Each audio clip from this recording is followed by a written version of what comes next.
ومن يضلله فلا هادي له. لا إله إلا الله وحده لا شريك له. أعوذ بالله من الشيطان الرجيم.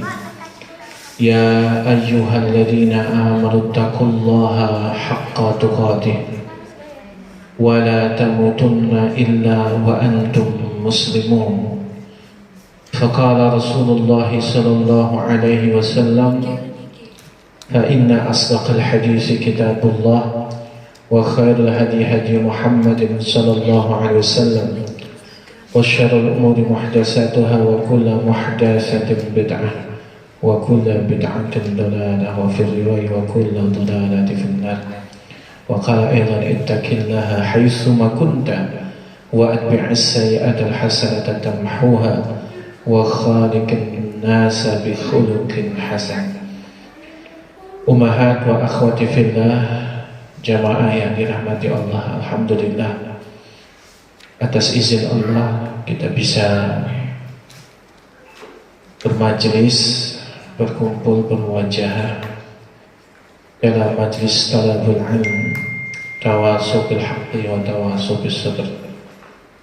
Salawat teriring salam semoga selalu tercurahkan kepada Nabi kita, Nabi Muhammad sallallahu alaihi wasallam beserta keluarganya, sahabatnya, serta para pengikutnya yang selalu senantiasa meneladani sunnah-sunnahnya hingga yaumil kiamah. Ummahat yang dirahmati Allah, kita akan melanjutkan kajian kitab Kaifa Amalahum, bagaimana Rasulullah mempergauli mereka. Pada kesempatan kali ini tema kita adalah bagaimana qudwah teladan Rasulullah SAW dalam mempergauli mereka yang tertimpa musibah dan kesusahan. Kita masih pembahasan bab 3, keteladanan Rasul dalam mempergauli kelompok sosial tertentu, mempergauli mereka yang tertimpa musibah dan mengalami bagian yang ketiga.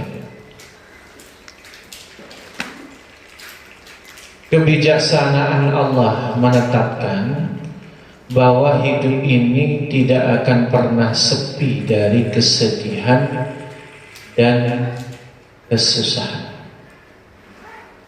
Allah kan berfirman, Inna khalaqnal insana fi kabad. Sesungguhnya kami menciptakan manusia fi kabad, dalam kesusahan, dalam kondisi bersusah payah.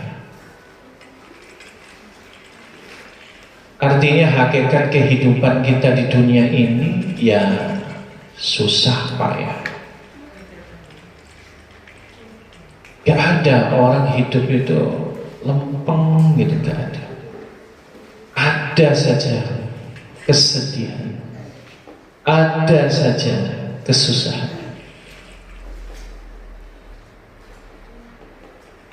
Artinya Allah telah menetapkan bahwa hidup ini itu tidak akan pernah sepi dari kesedihan dan kesusahan. Masing-masing kita itu diuji, masing-masing kita itu diberikan kesusahan dengan beraneka ragam. Kesusahan anak dan kesusahan ummahat akhwat beda-beda. Kita punya kesusahan masing-masing.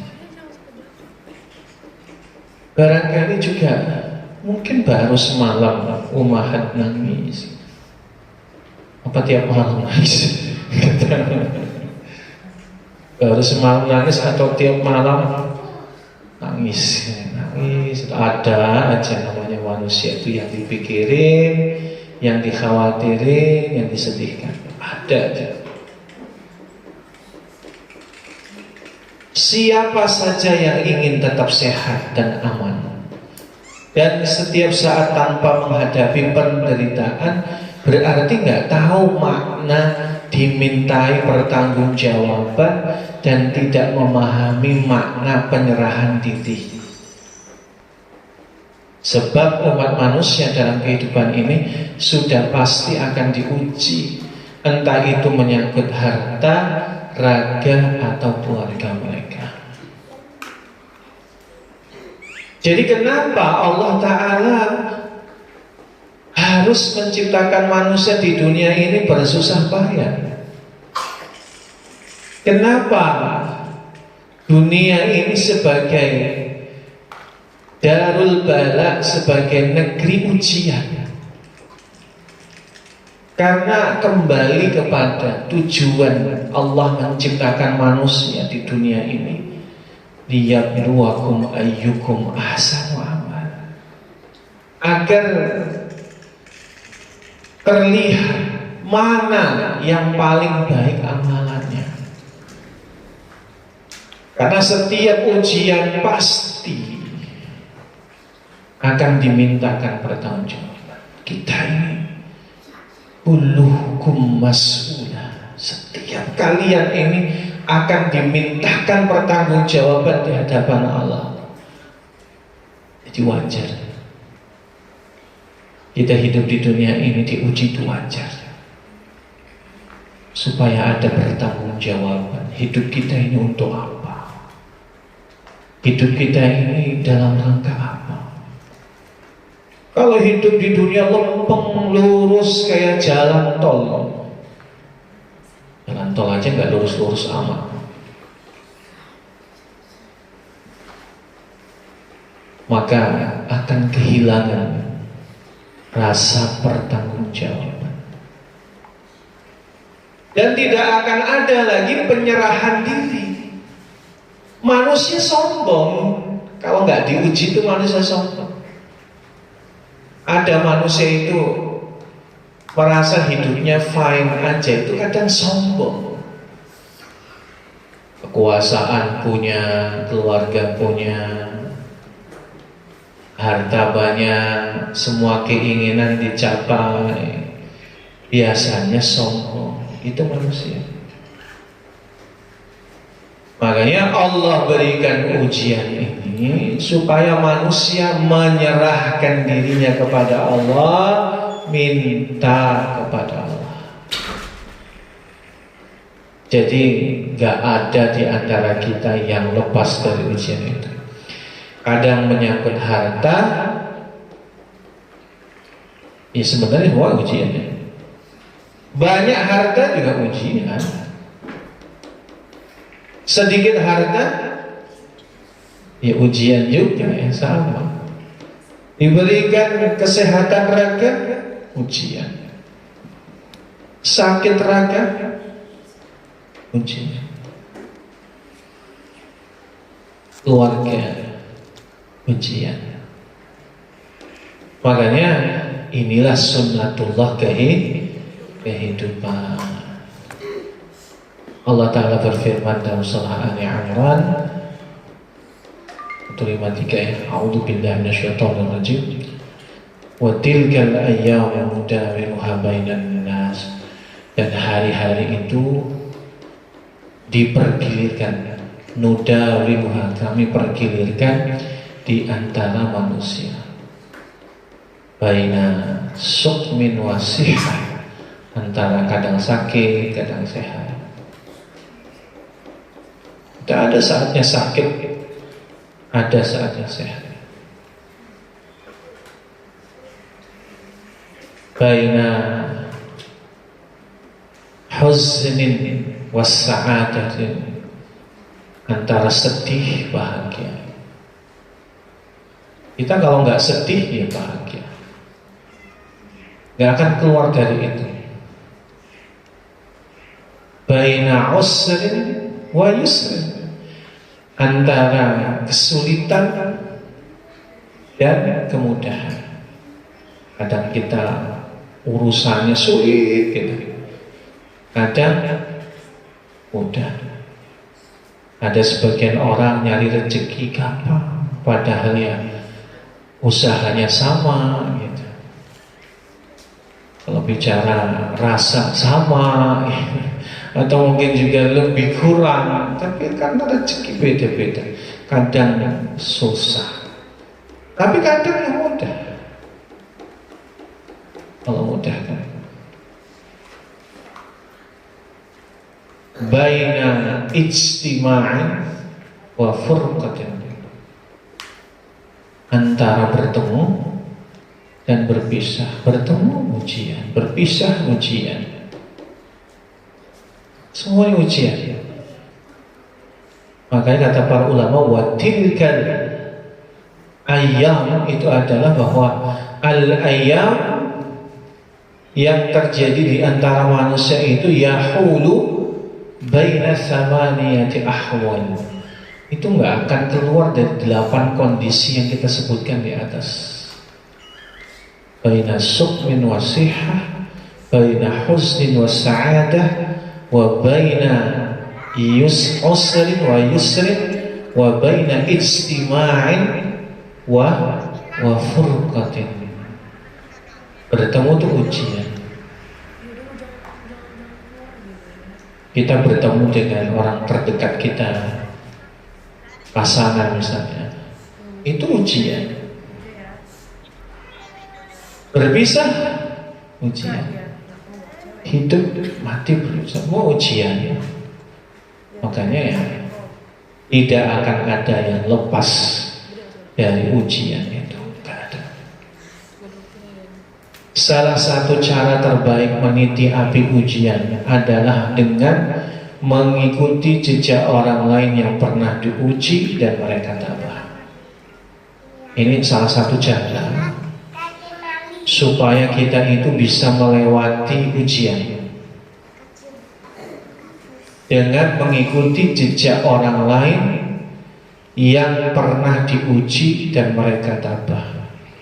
Sampai ada hadis Ibnu Mas'ud meriwayatkan bahwa kalau ada hamba yang sedang bersedih, merasa lagi banyak ujian, ingat bagaimana Nabi diuji.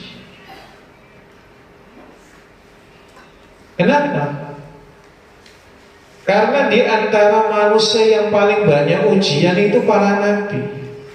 Nabi ditanya sama Abdullah bin Mas'ud, "Ya Rasulullah, man asyaduhum bil bala?" Siapa di antara manusia yang paling banyak diuji ya Rasul?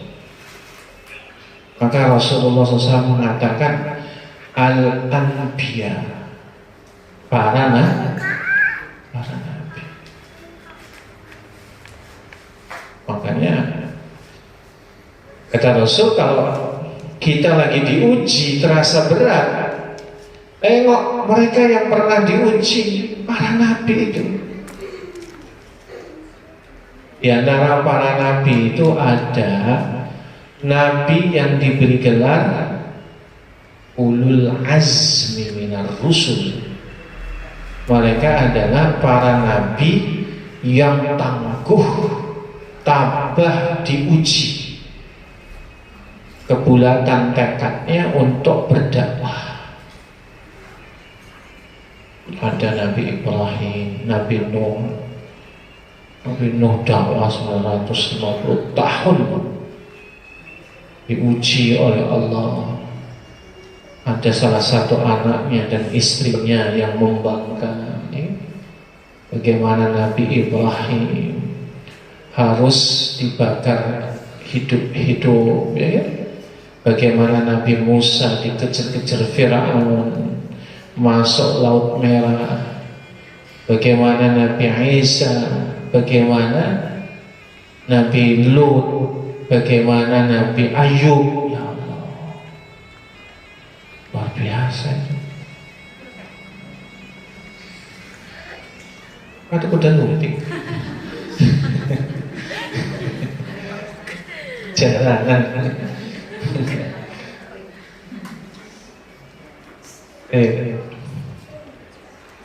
Artinya apa? Artinya ya nggak ada ceritanya rumus orang soleh jauh dari ujian, itu nggak ada ceritanya.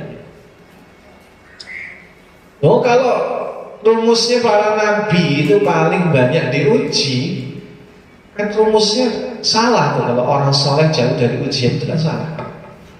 Siapa yang paling soleh di antara manusia? Ya para nabi.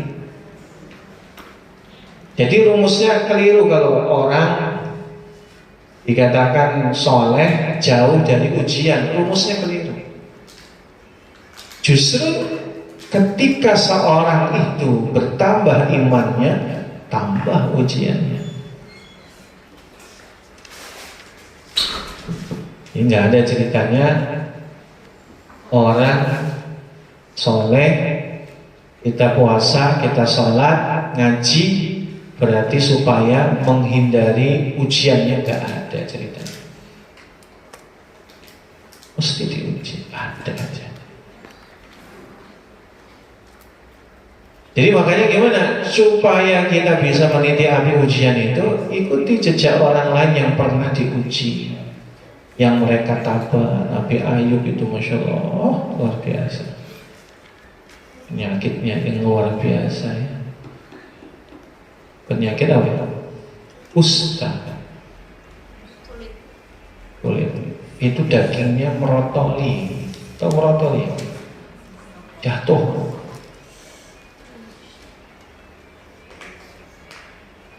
Beliau menahan derita itu. Ada yang bilang 24 tahun ya. Ada yang bilang 40 tahun selama sakit. Kurang apa solehnya kan gitu.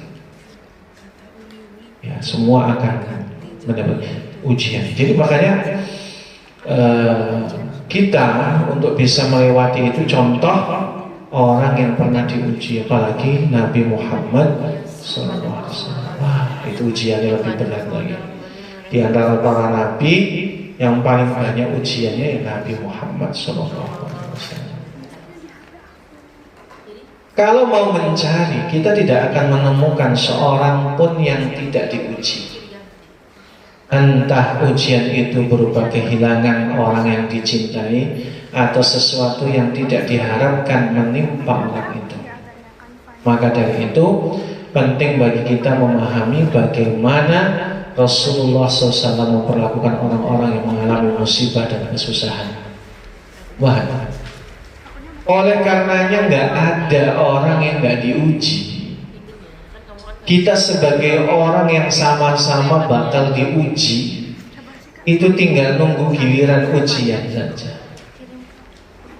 Hari ini saudara kita diuji, besok barangkali kita yang diuji.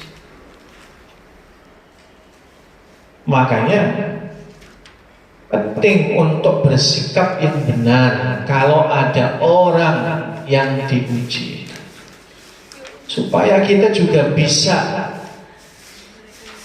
dengan benar menapaki ketika kita yang diuji. Contoh gampangnya,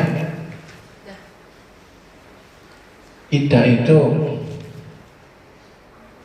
misalnya dalam Al-Quran surah Al-Asr, Allah Ta'ala berfirman, wa tawassaw bil haqqi wa tawassaw bis sabr. Orang yang beruntung itu adalah orang yang saling menasehati. Ingat ya kalimatnya, saling menasehati dalam kebaikan dan kesabaran. Kita zoom yang belakang, saling menasehati kesabaran. Itu tuh maksudnya kata saling itu ada waktu kita nasihati saudara kita, sabar ya ukhti, sabar ya bapak. Tapi nanti ada waktunya saudara kita yang dulu kita nasihati sabar, kita yang dinasihati. Ada waktunya. Makanya ini namanya tawassaw bis sabr. Allah memuji setiap orang. Abu Hurairah meriwayatkan Rasulullah SAW bersabda, jika Allah menghendaki kebaikan bagi seseorang, Dia akan memujinya dengan kesusahan. Innallaha idza ahabba 'abdan ibtalah. Sesungguhnya jika Allah itu mencintai seorang hamba, Atau idza aradallahu bihi khairan, jika Allah menghendaki kebaikannya, ibtalah, Allah akan berikan ujian. Apa yang dipahami dari redaksi hadis ini? Jika Allah menghendaki kebaikan bagi seseorang, Dia akan mengujinya dengan kesusahan. Cara sudut pandang kita kepada ujian ini harus pakai hadis ini.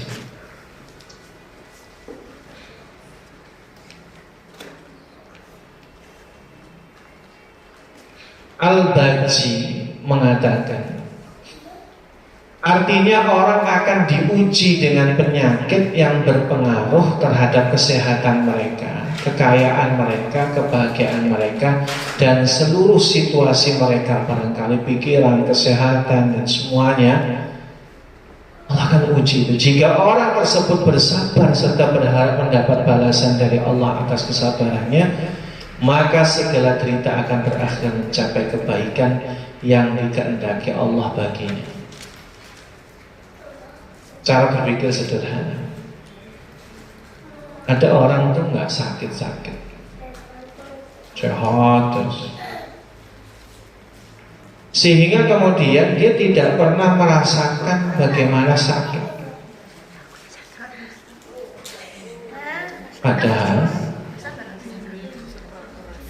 rasa sakit yang Allah berikan kepadanya itu adalah kebaikan bagi dirinya, untuk dirinya bisa merasakan berkaitan dengan pahala orang-orang bersabar. Bagaimana orang bisa dikatakan predikat sabar kalau nggak ada ujian? Nggak bisa. Padahal seruan menuju surga itu apa? Udkhuluha bisalamin aminin wadkhuluha bima sabartum. Itu seruan malaikat, masuklah kamu karena kesabaran. Loh, gimana kita mau masuk surga kalau nggak sabar? Nggak bisa.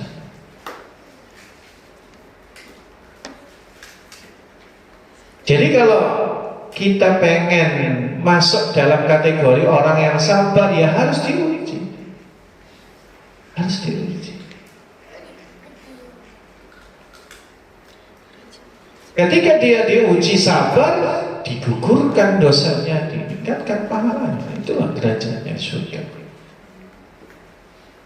Gampang lagi, ada satu dinamika kehidupan.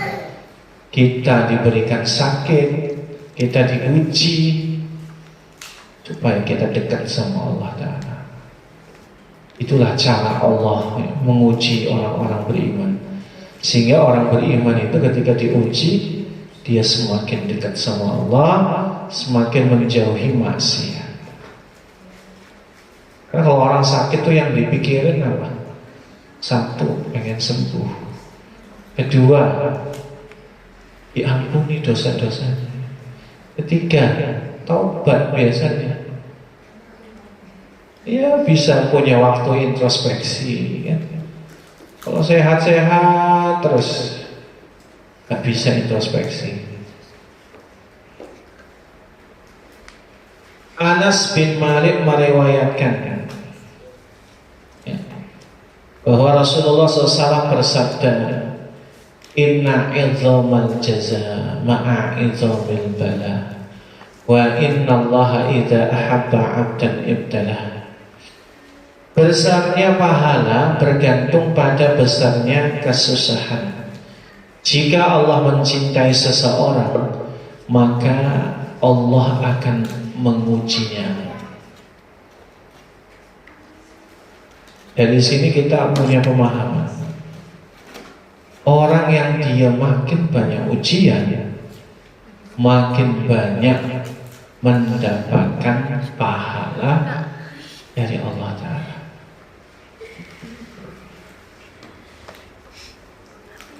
Ini tergantung keimanan kita ya.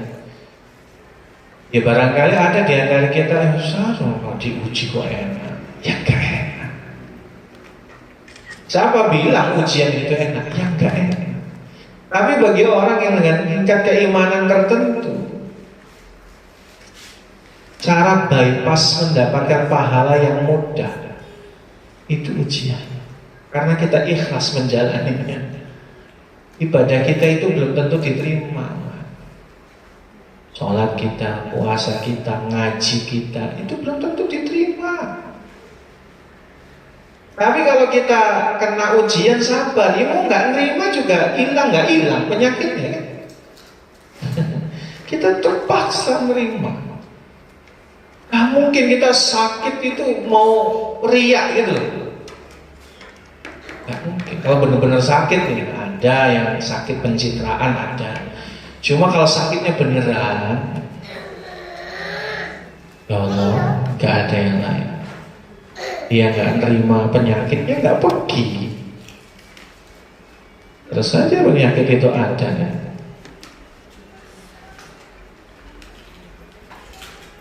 Dia Allah Ta'ala mengujinya dalam rangka supaya mendapatkan pahala yang besar, pahala gratis, pahala yang tunai langsung itu didapatkan. Kalau dia sabar. Sebenarnya hadisnya umum, apa aja ujian-ujian kita, kesusahan kita dalam melakukan ketaatan atau menghadapi musibah, ya semakin besar kesusahan, semakin besar pahala. Itu adil, adil. Islam itu agama adil itu di sini. Kenapa saya katakan adil? Karena siapapun berhak untuk mendapatkan ini.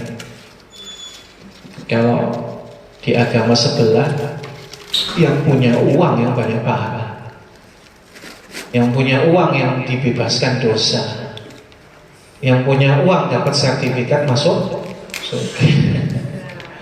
Ada cek, ada surat bebas parkir.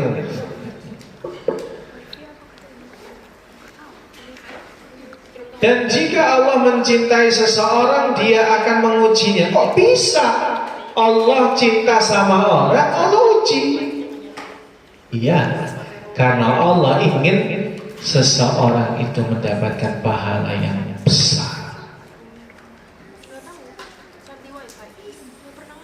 Ada seorang sahabat datang kepada Nabi, "Ya Rasulullah, qad salaina," atau "Ya Rasulullah, qad salaitu wa qad sumtu, limadha saqamallahu jismi wa ta'amani." Ya Rasul, saya sudah sholat, saya sudah puasa, tapi kenapa saya masih ditimpa sakit badan dan hilang harta saya? Maka Nabi berkata, "La khaira liman lam yasqamu jismuhu wal ta'amaluhu." Nggak ada baiknya orang nggak pernah sakit. Nggak ada baiknya orang yang nggak pernah hilang hartanya, omsetnya turun barangkali gitu. Mau jualan, daya beli masyarakat turun, minyak naik, telur naik, bawang naik, cabai naik, apa lagi Bu? Keluarin aja semua. Naik semua. Yang nggak naik anggaran rumah tangganya.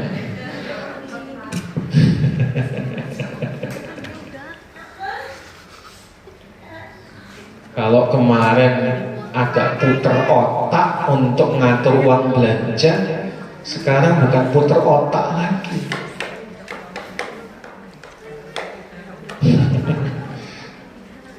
Bukan diputer lagi, dikocok-kocok otak gitu. Gimana caranya cukup? Udah gitu suami bilang, Bu, kalau bisa ada sisa. Loh, enak banget. Kalau bisa ada sisa. Zaman gini kok ada sisa.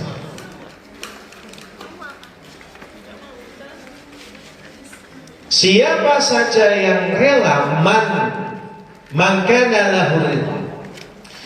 Barang siapa dia ridho, man radhiyallahu, man siapa yang dia ridho, falahu ridha, Allah pun akan meridhoinya. Wa may yaskhut, siapa yang dia marah dengan musibah itu, falahu sukh, maka baginya pula kemarahan Allah. Hati-hati ya, ujian itu wajib disikapi ridho, sabar. Kalau kita marah murka menghadapi ujian, Allah juga murka.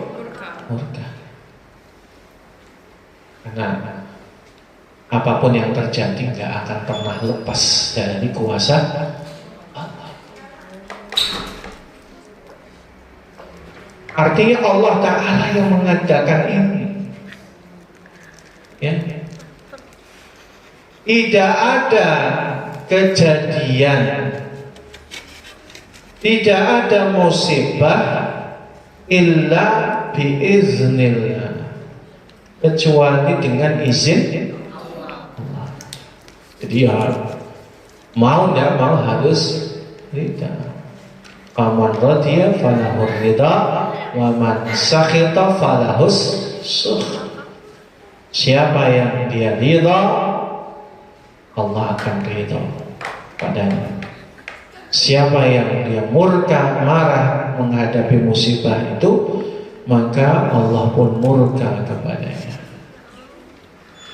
Ya Allah. Al-Mubarakfuri mengatakan, artinya siapa saja yang ridho dengan ujian Allah kepadanya akan mendapatkan keridhaan Allah dan akan menerima pahala berlimpah. Dan siapa saja yang marah dengan ujian Allah, panik karena ujian itu dan tidak ridho dengan takdirnya, maka orang semacam itu akan memperoleh murka Allah dan azab yang pedih. Udah di dunia sengsara, di akhirat sengsara. Sebab siapapun yang melakukan perbuatan buruk akan dimintakan pertanggungjawaban. Maknanya dari hadis ini adalah memuji kesabaran sesudah mendapatkan ujian. Jadi umat yang dirahmati Allah, kalau kita mendapatkan ujian itu ya sabar, itu udah. Kalau ada ulama tuh gini, musibah itu seperti tamu. Musibah itu seperti tamu. Kenapa? Tamu itu sebenarnya juga mendatangkan musibah. Kita repot menjamunya. Enak-enak tidur, nggak bisa tidur. Biasanya nyantai, nggak nyantai. Iya kan? Mau nggak mau harus melayani. Gimana? Orang kalau dapat tamu, tamunya tamu agung lagi, repot nggak? Tapi mau nggak mau harus diterima. Itu loh musibah itu kayak tamu datang. Caranya bagaimana? Sambut dengan baik. Kita nggak mungkin tamu datang pakai muka cemberut, itu jangan. Gagal udah jadi tuan rumah itu. Ada tamu datang mukanya cemberut kita. Ini nggak masuk hadis memuliakan tamu. Makanya mensikapi musibah itu kayak kita menerima tamu. Dia datang, kita sambut. Kita persilakan masuk ke rumah kita. Kita jamu, ya. Sampai tamu itu pulang. Sabar terus, terima musibah, ya terima aja. Dan memang itu adalah kayak tamu. Oh, saya dapat tamu ya. tamunya musibah, disikapi dengan baik, insya Allah. Sampai tamu itu pulang. Gimana Ustaz? Tamunya nggak pulang-pulang ya, tetap sabar. Kita kesel sedikit, tamu ngomong apa nih? Ah itu tuan rumahnya bagus, masa baru aja saya nyicip 3 suap, piringnya diambil. Kayak gitu, sama ngadepi musibah. Baru 2 hari 3 hari udah kesel, mintanya sama Allah, cepet ya Allah, cepet keluarkan saya dari ini. Sama kan menerima tamu. Imam Al-Harawi mengatakan, di antara mutiara kesalehan adalah merahasiakan kesusahan hingga orang lain tidak tahu bahwa Anda sedang mengalami kesusahan. Ini namanya orang yang mereka punya sifat ta'afuf. Ta'afuf itu dia menjaga iffah. Dia susah tapi dia gak mau orang lain tahu dia susah. Dia sembunyikan kesusahan. Kalau ketemu sama orang itu dianggapnya lagi banyak duit gitu, padahal gak punya duit.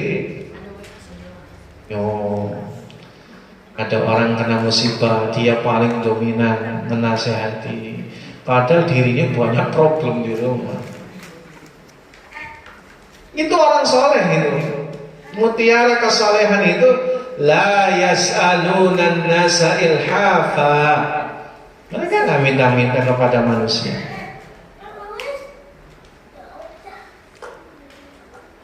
Ya artinya gini, bukan berarti ummahat kalau punya teman, saudara dekat, hubungannya dengan nyawa, tetap harus minta bantuan kalau itu ya. Tapi kalau masih bisa ditangani sendiri, ya tangani sendiri.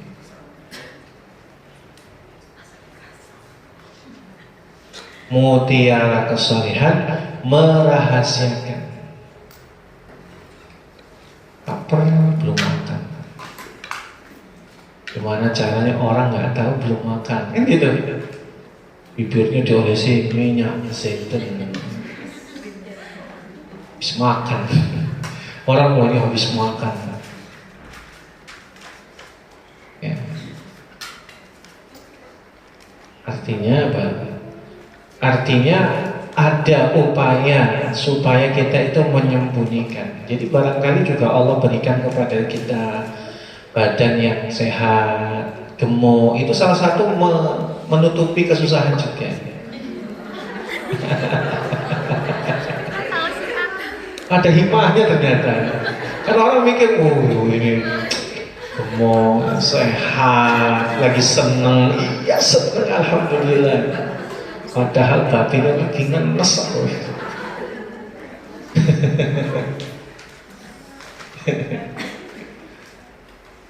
Ternyata ada hikmahnya juga Allah berikan lemak-lemak di tubuh kita.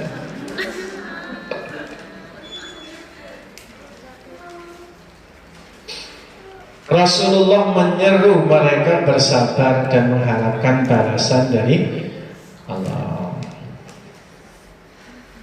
Usama bin Zaid mengatakan, putri Rasulullah mengirim pesan kepada beliau yang mengatakan, ini putri Rasulullah SAW ini, ada yang meriwayatkan ini adalah Ruqayyah, ada yang mengatakan ini Zainab paling banyak. Putri Rasulullah mengirim pesan kepada beliau yang mengatakan, anakku hampir meninggal dunia, datanglah ke rumahku. Ini cukup hiperbolis sebenarnya waktu itu ya. Tapi mungkin barangkali karena Nabi SAW itu sedang ada urusan yang sangat penting. Rasulullah membalas pesan itu dimulai dengan salam dan berbunyi, milik Allah segala yang dia ambil dan miliknya segala yang dia berikan. Dan segala sesuatu di sisi Allah memiliki waktu yang sudah ditetapkan. Maka bersabarlah dan harapkanlah pahala dari Allah. Penting itu. ngasih tahu sama orang yang kena musibah itu kita. Semua kita ini milik Allah. Yang bikin kita berat itu ngerasanya itu milik kita. Anak bukan milik kita, miliknya Allah. Kalau anak sakit, yang ngasih sakit siapa? Anak miliknya Allah, yang ngasih sakit Allah, kan gitu. Kenapa kita protes? Oh, anak kita milik Allah, Allah bikin sakit, ya terserah Allah, milik Allah kan. Tugas kita sebagai orang tua, ibu yang melahirkannya tinggal diurus dengan ikhtiar maksimal, diobati, yang nyembuhin Allah.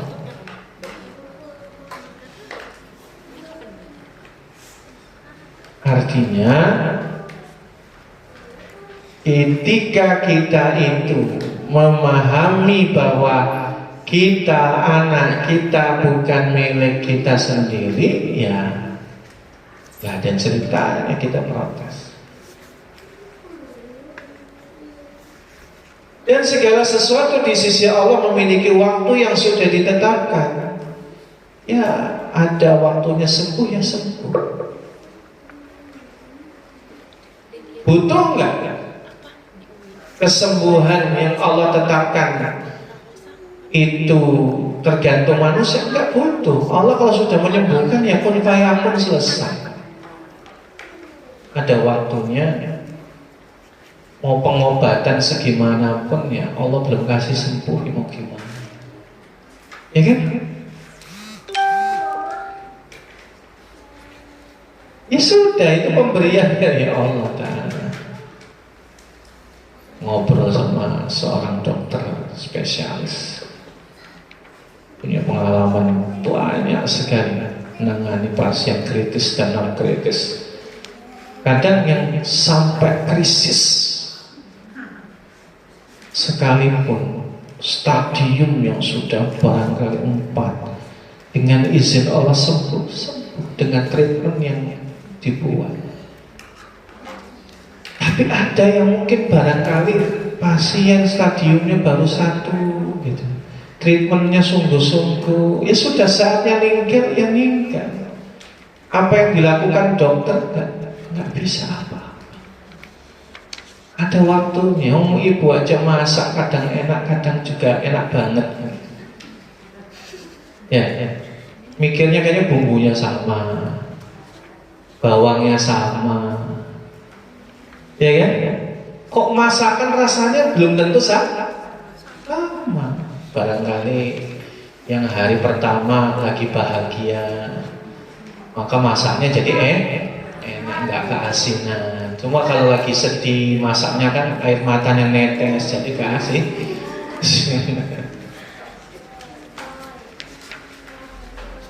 Bisa aja. Artinya itulah bahwa kebahabesaran Allah. Sabar, harapkanlah pahala Allah. Ini Rasul ya. Rasul menasihati putrinya.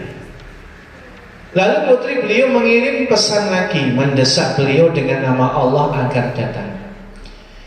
Beliau pun bangkit dan berangkat disertai Sa'ad bin Ubadah, Mu'az bin Jabal, Ubay bin Ka'ab dan beberapa orang lain. Anak itu dibawa kepada Rasulullah. Terdengar suara berderik dari si dada si anak yang membuat Rasulullah mencucurkan air mata. Sa'ad bertanya, wahai Rasulullah, apa ini? Maksudnya, kenapa engkau nangis? Rasulullah SAW bersabda, ini adalah belas kasih tanamkan Allah di hati hamba-hambanya. Allah yang maha kuasa mengasihi hamba-hambanya yang pengasih. Rasul yang bercucur air mata sama. Rasul itu bercucur air mata, lihat cucunya. Makanya kan dalam sejarah yang anak keturunan Rasul itu hanya dari Fatimah, yang lainnya meninggal. Jadi anak keturunan Rasul kan yang laki-laki meninggal semua, tinggal yang perempuan. Yang perempuan ini juga yang berketurunan, yang Allah jaga adalah dari Fatimah dengan Ali bin Abi Thalib. Ada Al-Hasan, ada Al-Husain, dan seterusnya. Jadi Rasul lihat cucunya dadanya berderik. Barangkali itu kan sudah sangat susah nafas. Ya Allah. Kalau kita bicara doa, doanya Rasul mustajab, mesti itu. Tapi doanya Rasul, kalau Allah sudah menentukan kehendaknya, ya nggak bisa diubah. Gitu.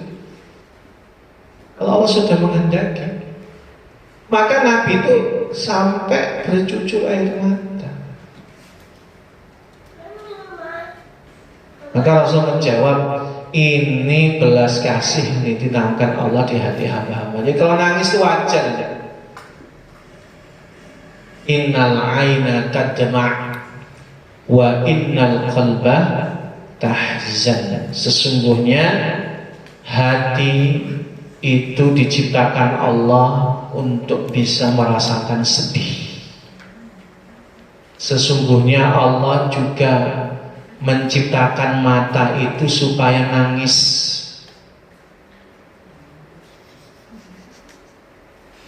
Allah menciptakan mata itu supaya nangis. Supaya nangis. Jadi bahaya kalau kita nggak nangis, itu bahaya. Stok air matanya nggak dikeluarin, itu bahaya bagi mata. Benar. Makanya di luar itu ada pasien yang nggak bisa nangis, nggak bisa nangis, air matanya harus dikeluarin, maka dia harus ke dokter untuk gimana caranya bisa nangis. Sekali berobat lumayan $100. Terus dolar itu berapa? Kalau $1 14.000, 1 juta, 14 juta. Cuma supaya bisa nangis sekali berobat 1 juta, 14 juta. Makanya suami-suami ibu itu bersyukur ibu nangis dengan otomatis itu, nggak perlu berobat.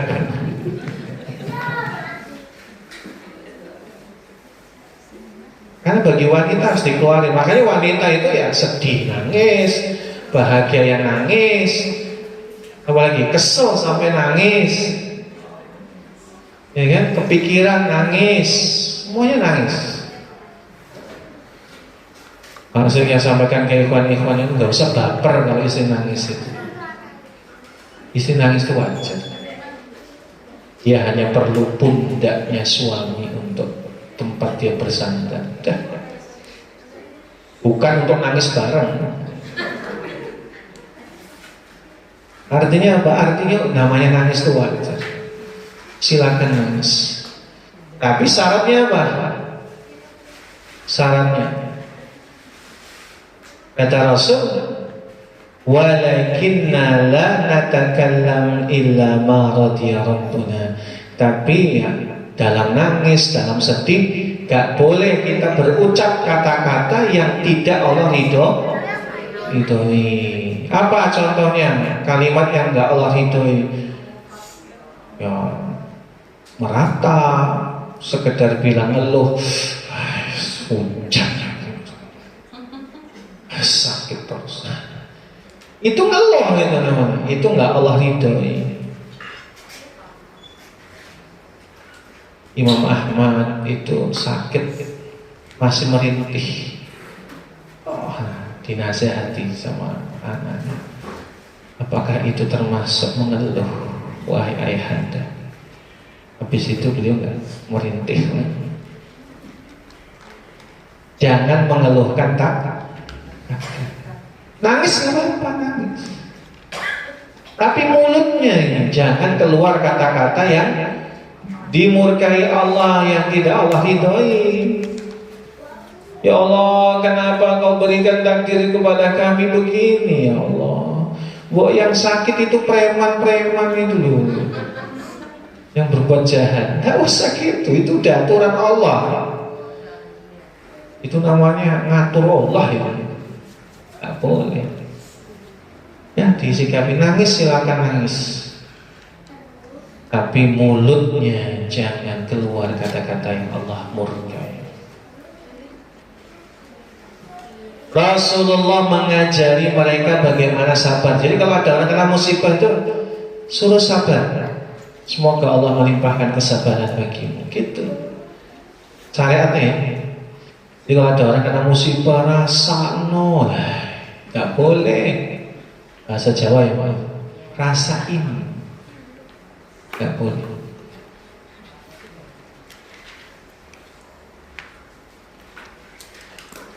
Ajari mereka bersabar. Anas bin Malik mengatakan Rasulullah mendapati seorang perempuan sedang nangis di kuburan salah seorang anaknya. Ada yang bilang itu suaminya ya. Rasulullah pun menegurnya, ingatlah Allah dan bersabarlah. Isbiri wattaqi. Dia menanggapi dengan mengatakan, Da'ni, pergilah jauh-jauh dariku. Kamu nggak ngalami apa yang kau alami. Nah kayak kita ini. Ada orang kena musibah, disuruhlah sama temannya sabar sih. Sabar. Kamu nggak ngerasain sih seperti yang aku rasakan. Itu ada yang kayak gitu. Nih kayak gini hadisnya ada. Namun yang perempuan tadi nggak tahu bahwa yang ngasih nasihat itu Rasulullah. Kemudian disampaikan kepada perempuan tersebut itu tadi Rasulullah. Dia pun menyesal ya, pergi ke rumah Rasul minta maaf dan tidak mendapati seorang penjaga pun di pintu rumah beliau. Dia berkata, aku tidak tahu kalau itu adalah tadi engkau. Rasul menjawab, innamas sabru indas sodamatil ula. Kesabaran itu ketika awal tertimpa musibah. Jadi level kesabaran kita umat itu ada ketika dentuman awal musibah. Jadi kalau kita mau tahu level kesabaran kita sampai di mana, itu bisa dilihat dari respon pertama ketika musibah itu datang. Apa kita murka, mempertanyakan takdir Allah? Apakah kita sabar? Apakah kita ridho? Apakah tingkatannya sudah sampai mahabbah, cinta? Kata Syekh Utsaimin itu ada 4 orang merespon musibah itu. Pertama, ghadab, murka. Cirinya gimana murka? Mempertanyakan takdir. Tingkatan di atasnya as-sabr, sabar. Sabar itu adalah al-imsak, bertahan. Habsun nafs, menjaga diri, bertahan supaya lisan tidak berkata yang Allah murkai, tidak meratap, tidak mengadu kepada selain Allah. Itu tingkatan sabar. Jadi kalau kita itu nggak ngadu sama orang lain kecuali Allah, kita nggak mampu menjaga lisan kita untuk tidak berkata sesuatu yang Allah murkai, itu tingkatan sabar. Tapi masih ada harapan ya untuk supaya musibahnya cepat pergi, itu sabar. Kalau tingkatan di atasnya itu ridho itu bedanya dengan sabar adalah dia lebih tinggi dari sabar. Karena orang ridho itu Allah ngasih musibah dia terima, Allah cabut musibah dia terima, itu ridho itu. Allah masih menetapkan musibah itu sama dia, ya dia terima, udah kita aja. Dia tidak ada mengharapkan khusus supaya musibah itu cepat pergi. Ya sudah, terima aja apa yang Allah takdirkan. Itu ridho. Tingkatan yang tinggi itu mahabbah, cinta. Cinta itu levelnya sudah mensyukuri musibah. Cinta terhadap musibah. Para sahabat itu kalau lama nggak dapat ujian tuh takut malah. Masya Allah. Ada Sa'ad bin Mu'az itu mendengar Rasulullah pernah bersabda bahwa jangan kalian cela demam, karena demam itu adalah bagian dari uap api neraka. Siapa yang dia sakit demam, Allah bebaskan dia dari siksa api neraka. Ini benar hadis. Umahat, kalau demam itu jangan dicela demam. Demam itu uap api neraka. Kata Rasul, siapa yang dia demam, maka Allah bebaskan dia dari uap api neraka. Ya Allah. Sa'ad bin Mu'az itu doa, ya Allah, berikan saya demam supaya saya bebas dari neraka. Ini sahabat sampai doa khusus, ya Allah, berikan saya demam ya Allah, supaya saya tidak kena api neraka. Demam yang tidak menghalangi saya melakukan kewajiban dan tanggung jawab saya. Maka Allah kabulkan, kasih demam. Cuma demamnya itu kalau nggak ada tugas. Jadi kalau pagi sampai sore nggak demam, karena tugasnya nyari nafkah. Kalau nggak nanti membantu Rasul dalam peperangan, itu nggak demam. Tapi kalau sudah malam nganggur, demam. Karena doanya kan gitu, berikan demam yang tidak menghalangi kewajiban. Maka Sa'ad bin Mu'az seumur hidup sampai beliau meninggal itu demam itu nggak berhenti. Tapi ini khusus level mahabbah. Jangan kalau kita, ya Allah beri saya demam nangis, itu nggak cocok. Lah, jangan coba. Lah tujar, jangan kamu coba. Atau bahasa Rasul, la tastati'u, kamu nggak mampu minta kayak gitu. Jadi ada sahabat lain yang sama doanya kayak Sa'ad bin Mu'az. Ini sahabat aja beda-beda loh ya. Jadi ada sahabat yang lain minta sakit juga, cuma ya cengeng gitu. Beritanya dia sakit kemana-mana gitu. Ini Rasul jenguk, kamu udah doa apa sama Allah? Saya doa ya Rasul supaya sakit saya nggak sembuh, biar saya dapat pahala. Kata Rasul, la tastati'u, kamu nggak mampu. Mau faktanya ngeluh, berarti nggak mampu kamu. Lebih baik kamu berdoa, Rabbana atina fid dunya hasanah wa fil akhirati hasanah wa qina adzabannar. Gitu. Jadi kalau untuk kita ya janganlah. Nanti dikasih sakit kapok, gak kuat lah. Abu Hurairah meriwayatkan bahwa Rasulullah Shallallahu Alaihi Wasallam bersabda, Allah berfirman, jika hambaku terpukul karena kematian orang yang sangat dicintainya, kemudian dia tabah dan mengharapkan pahala, tidak ada balasan dariku baginya kecuali surga. Ini hadis Bukhari. Ini waktunya kok cepet banget ya, itu sejam. Ini baru separuh aja belum ya, nyambung nanti. Separuh aja belum. Allah itu Masya Allah luar biasa ya, kepada kita itu. Mesti kita sebagai manusia itu penyayang kepada keluarga kita. Ngerti, Allah tuh ngerti, paham manusia. Sampai sebenarnya kan Allah maha memiliki semua, tapi manusia itu Allah maha tahu juga, Allah maha penciptanya, bahwa kalau ditinggal orang yang sangat dicintainya mesti terpukul.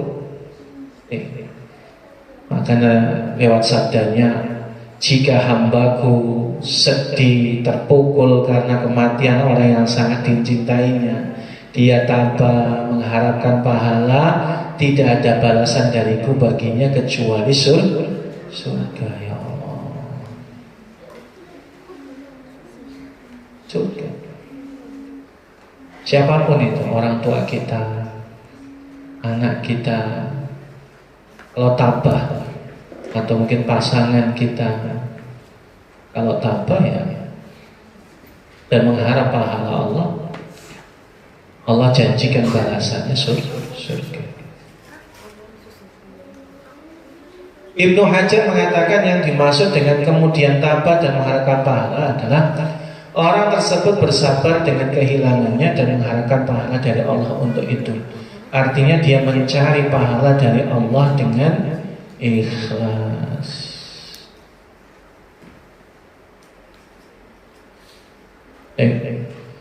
Artinya apa? Ya pahala sabar itu.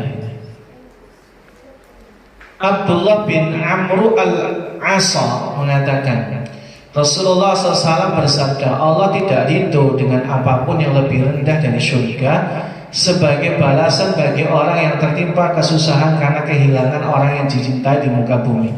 Kemudian dia sabar dan mencari pahala dari Allah.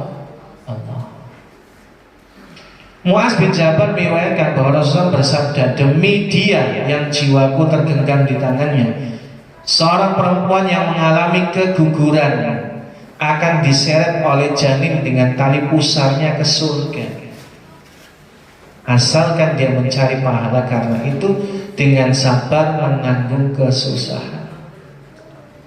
Jadi kalau yang pernah keguguran, ya, sudah sabar belum? Jangan ngeluh tuh ya. Sabar mengharap pahala Allah. Janin tadi yang keguguran, dia dengan tali pusarnya membawa ibunya ke surga. Masya Allah. Ini janin ya, bukan anak, janin.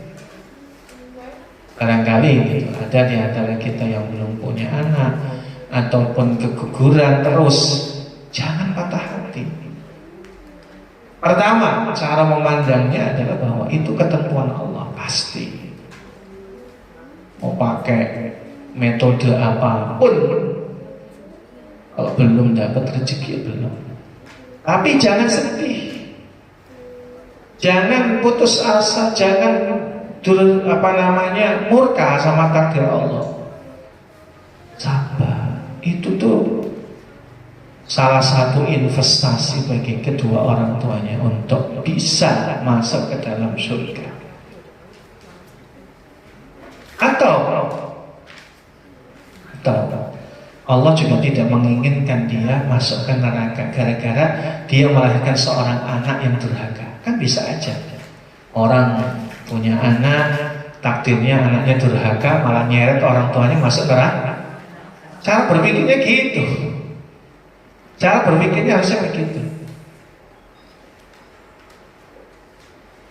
Orang sedih misalnya belum punya anak, bahkan ada orang sedih anaknya banyak. Ada orang yang punya anak tapi ya Allah sedih.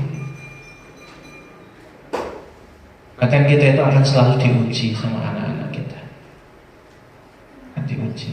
Banyak sekali kalau hari ini tuh tingkah laku milenial sih, Masya Allah, bikin sedih orang tua itu, Masya Allah. Banyak aduan buat saya, luar biasa. Makanya tadi positive thinking ini salah satu hadis yang harus diyakini, harus diyakini. Ini hadis yang diriwayatkan oleh Imam Ibnu Majah.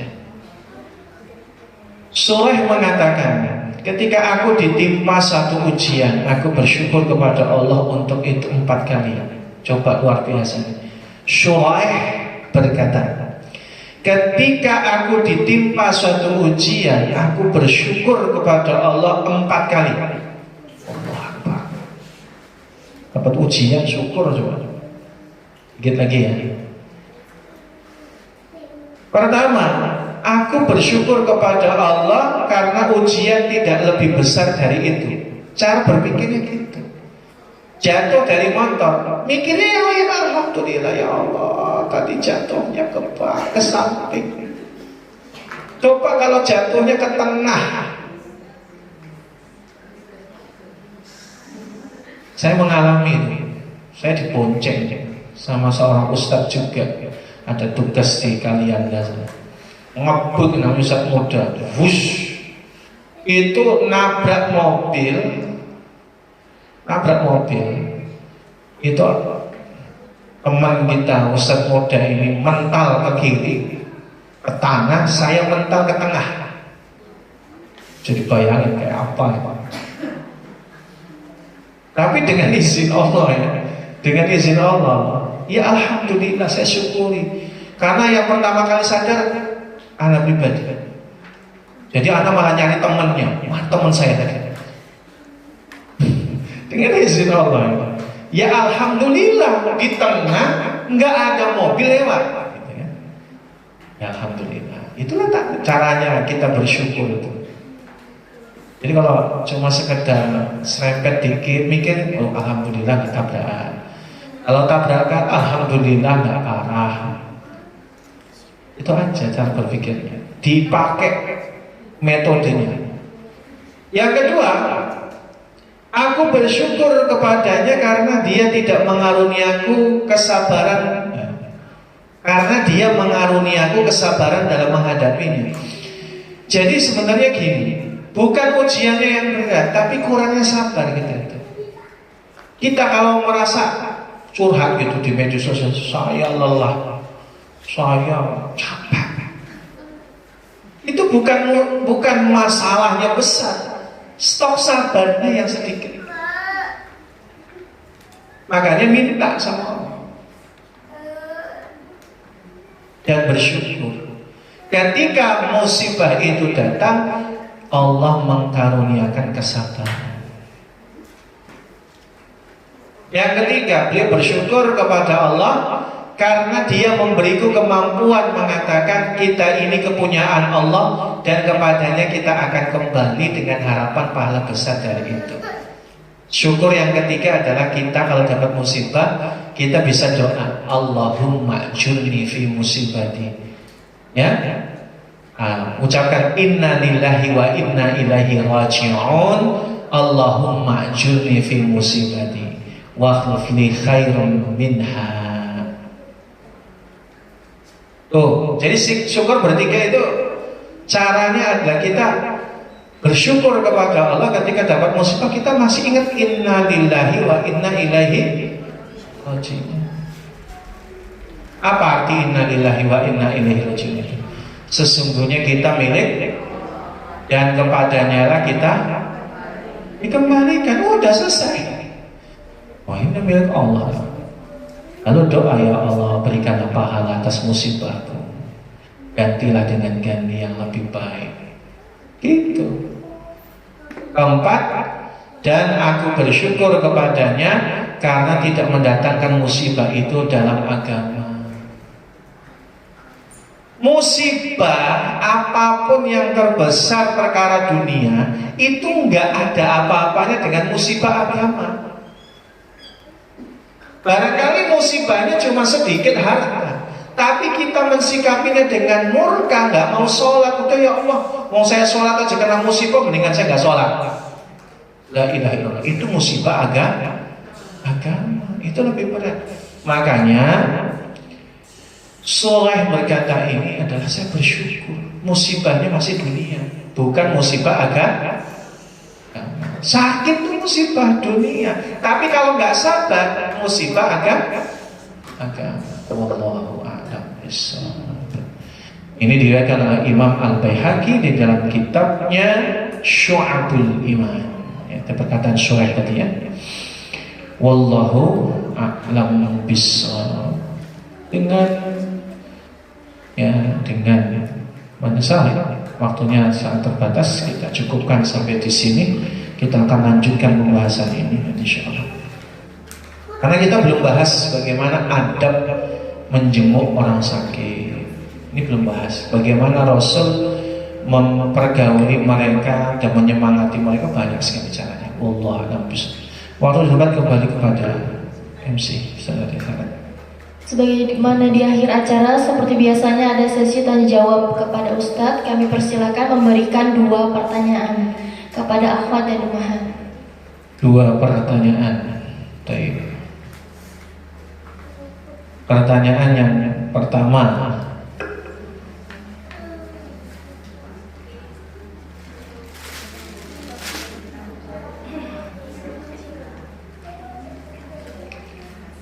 kenapa Allah menciptakan manusia dalam kondisi kesusahan? Silakan Ibu. Assalamualaikum warahmatullahi wabarakatuh.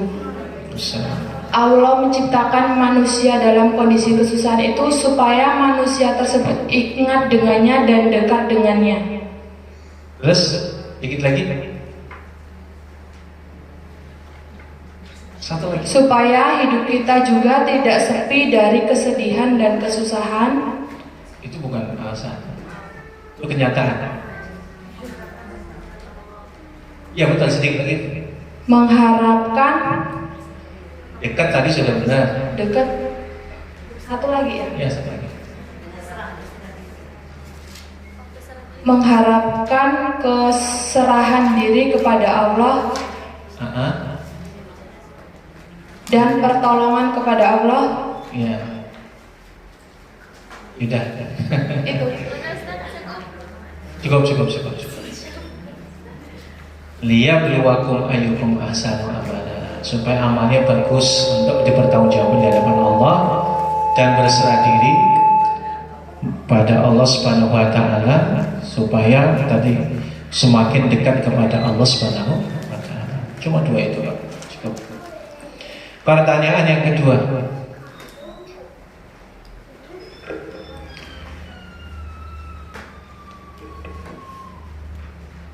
Apa yang Rasulullah SAW sampaikan kepada, tapi susah ini, belum tentu nyatet ini. Apa yang dikatakan Al-Harawi tentang orang di antara mutiara kesolehan itu adalah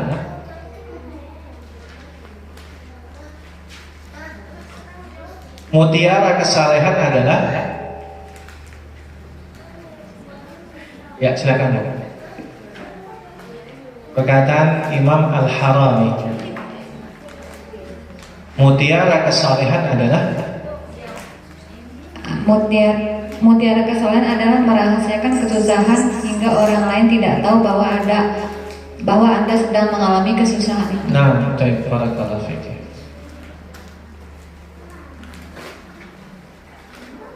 Alhamdulillah. Jazakallah Ustadz yang sudah menebarkan tausiahnya kepada kita semua. Semoga dari tausiah tersebut dapat bermanfaat dan menjadi keberkahan terhadap kita semua. Amin ya rabbal alamin.